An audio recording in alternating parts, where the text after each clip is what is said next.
In this video, we're going to look at the process of adding a recurring item within the bank accounts area. In this example, we're already in bank accounts, and it doesn't matter at this stage what bank account you have highlighted.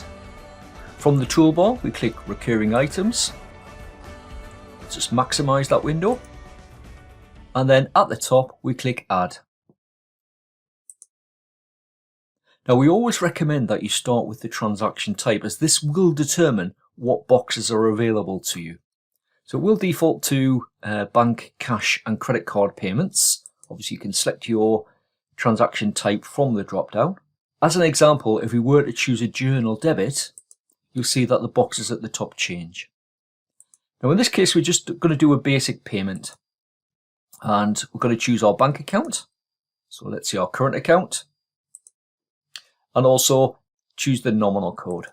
Now we're going to say this one is for car insurance. So we're going to say it's our monthly direct debit. So we'll just enter the appropriate nominal code.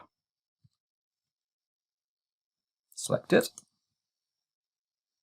Obviously our transaction type, we've already selected that. The transaction reference, it does default to DD/STO or direct debit/standing order, but you can change that if required. So I'll change it. Pop in some details.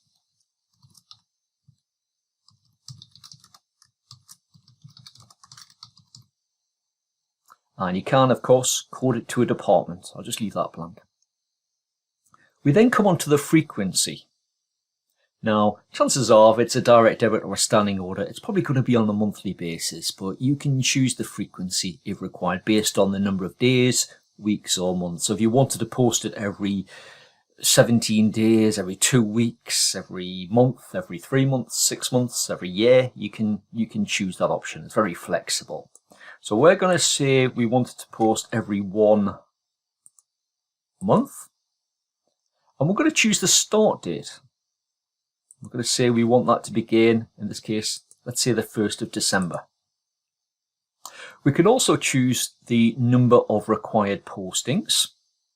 So if, for instance, we're maybe paying our insurance over 10 months of the year, we can set that.